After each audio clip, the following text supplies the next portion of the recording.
சிம்மம். சிம்மராசிக்காரர்களுக்கு இரட்டை நிலையில் செயல்படும். மே மாதம் 15ஆம் தேதிக்கு பிறகு ராசிநாதன் சூரியன் 10ஆம் இடத்திற்கு போகிறார், சுபத்துவமாகிறார். மிகப்பெரிய அமைப்புகள் நன்றாக இருக்கும். மே மாதத்திலேயே உங்களுக்கு என்ன நடக்குதுன்னா, அவர் 9ஆம் இடத்துல அங்கே சுக்கிரனோடு சேர்ந்து நல்லா தான் இருக்கிறாரு. அப்போ மே மாதமும் ஜூன் மாதமும் உங்களுக்கு நல்ல மாதம். இதில் என்ன ஒன்று, உங்களுடைய அதிர்ஷ்ட அமைப்புகளை கொஞ்சம் கெடுக்கின்ற விதமாக 8ஆம் இடத்துல செவ்வாய் இருக்கிறார். 8ஆம் இடத்தில் இருக்கக்கூடிய செவ்வாய் சற்று எரிச்சல் போன்ற தன்மைகளை, அவசர கொடுக்க தன்மைகளை, கொஞ்சம் நாக்கு தடிச்சு போகிற அமைப்புகளை செய்வார்.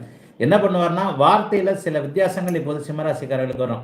அதாவது இதுவரைக்குமே நாகரிகமாக நாசுக்காக ஒரு மாதிரி பேசிக்கிட்டு இருந்தவங்க செவ்வாய் 8ஆம் இடத்துல உட்காந்து 2ஆம் இடத்தை பார்க்கறதுனால டக்குன்னு ஏதாவது கோவப்பட்டு உங்கள் இயல்புக்கு மாறாக திட்டிடுற ஒரு சமாச்சாரம் இருக்கும். ஆகவே சிம்மராசிக்காரர்களுக்கு மகிழ்வுகள் உண்டு, ஆனால் நாக்கை கட்டுப்படுத்தணும், வாக்கு கட்டுப்படுத்தணும். எந்த இடத்துலையும் கேரண்டி கேட்டு போட்டுறாதீங்க. ஒருத்தருக்கு ஒன்று சொல்கிறதா ஒருத்தர் செஞ்சு கொடுக்குறதா ஒன்று செஞ்சிடாதீங்க. முக்கியமாக கிரெடிட் கார்டு யூஸ் பண்ணுறதுல ரொம்ப கவனமாக இருங்க. ஆனாலும் எதுவும் எல்லாம் மீறி போயிடாது.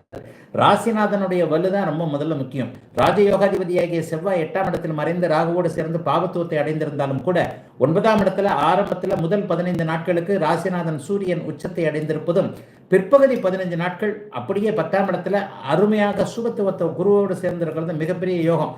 ஆகவே மே மாதமும் ஜூன் மாதமும், அடுத்த மாதத்துக்கும் சேர்த்தே சொல்லிடுறேன், மே மாதமும் ஜூன் மாதமும் சிறப்பான மாதமாக இந்த 2 மாதமும் சிம்மராசிக்காரர்களுக்கு இருக்கும்.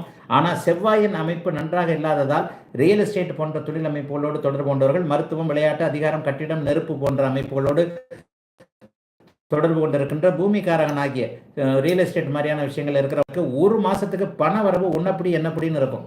ஒரு போனோமா, வேலையை முடிச்சோமா, காசு வாங்கினோமான்னு இருக்காது. எல்லாத்துலேயும் தடங்கள் இருக்கும். வேலையை முடிச்சதுக்கப்புறம் காசு கொடுக்க வேண்டிய காணாது போயிடுவான். அப்புறம் திருப்பி அவனை போய் தேட வேண்டியிருக்கும். மத்தியானமே வேலையை முடிச்சிட்டேன், ராத்திரி வரைக்கும் காசு வரலன்ற மாதிரியான பணம் வருவதில் தடங்கள், இடைஞ்சல். 8ல் செவ்வாய் இருந்தாலே இந்த மாதிரி பணம் வர்றதில் சில விஷயங்களை தடங்களை பண்ணுவார். அதுவும் அவர் ராகுவோடு சேர்ந்து பாபத்துவமாக இருக்கிறனால.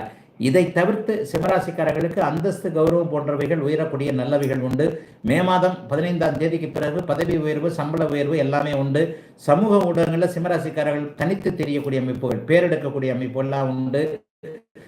எல்லாத்துலேயுமே அம்மா அப்பா கிட்ட பேர் வாங்குறது, குடும்பத்தில் பேர் வாங்குறது, பிரிந்திருந்த கணவன் மனைவி மீண்டும் ஒன்றாக இணையக்கூடிய அமைப்புகள். வேலையில் இது வரைக்குமே மேலதிகாரி முரண்பாடு, ஒரு மேலே சண்டை சச்சரவு, ஹெச்ஆரோட சண்டை போட்டுக்கிட்டு இருக்கிறேன். நான் புத்திசாலி, உண்மையிலே நீங்கள் கொஞ்சம் புத்திசாலியாக இருப்பீங்க, ஆனால் ஒரு முட்டா பையன் மேலதிகாரியாக இருப்பான். அந்த மாதிரியான அமைப்புகளில் இவர் தான் என்னுடைய பேரெல்லாம், என்னுடைய உழைப்பெல்லாம் இவருக்கு தான் கிரெடிட்டாக போகுது. இந்த மாதிரியான விஷயங்கள் எல்லாமே இந்த இடம் சிம்மராசிக்காரர்களுக்கு கொஞ்சம் நடக்கும். சுருக்கமாக சொல்லப்போனால் பண விஷயத்தில் மட்டும் கவனமாக இருங்க. 8ஆம் இடத்திலிருந்து 2ஆம் இடத்தை பார்க்கக்கூடிய செவ்வாய் டக்குன்னு எதையாவது பாக்கெட்லேருந்து காசை எடுத்து கொடுத்துட்டு, அல்லது ஒரு ப்ராமிஸை பண்ணிட்டு, தவறான ப்ராமிஸை பண்ணிட்டு, சொல்லில் வாக்கில் இருக்கக்கூடிய செவ்வாய் தவறான ப்ராமிஸ் ஒன்றை பண்ண வைப்பார். அந்த தவறான ப்ராமிஸ்னால சில பல விலைகளை கொடுக்க வைப்பார். அது ஒரு 6 மாதம், ஒரு வருஷத்துக்காவது சில பல ஏண்டா தேவையில்லாமல் போய் இதில் மாட்டிக்கிட்டமே அப்படின்ற மாதிரியான சில விஷயங்கள் ஏற்படும். இதை தவிர்த்து கௌரவம், அந்தஸ்து பழுதுபடாமல், குடும்பத்தில் சந்தோஷங்கள் தடுக்க விடாமல் எல்லா வகையிலையும் ராசிநாதனுடைய சுபத்துவமும், ராசிநாதனுடைய உச்சம் என்கின்ற உயர்நிலையும் முதல் 15 நாட்களும் அடுத்த 15 நாட்களும் உங்களுக்கு நன்றாகவே இருக்கும். ஆகவே சிம்மத்திற்கு சிறிய குறைகள் இருந்தாலும் கூட, பணப்பிரச்சனைகள் இருந்தாலும் கூட, நிம்மதியும் சந்தோஷமும், ஒரு மாதிரியான குடும்ப சூழ்நிலைகளும், வெளியிடத்துல பெரிய அளவில் பட்டம், பதவி போன்றவைகள் கிடைக்கக்கூடிய அமைப்பு, குறிப்பாக வெற்றி. ராசிநாதன் உச்சமும் சுபத்துவம் அடைந்தாலே சக்சஸ். என்னென்ன விஷயங்களில் வயதிற்கு ஏற்றார் போல 20 வயசுக்காரருக்கு ஒரு மாதிரி வெற்றி கிடைக்கும், 30 வயசுக்காரருக்கு ஒரு மாதிரி வெற்றி. எந்தெந்த விஷயங்களில் வெற்றி கிடைக்க வேண்டும் என்ற நினைப்பில் இருக்கிறீர்களோ அத்தனை அமைப்புகளும் வெற்றியாக அமையக்கூடிய மிகப்பெரிய நல்ல மாதமாகவே அமைந்திருக்கிறது சிம்மராசிக்காரர்கள் எல்லோருக்கும் இந்த மே மாதம்.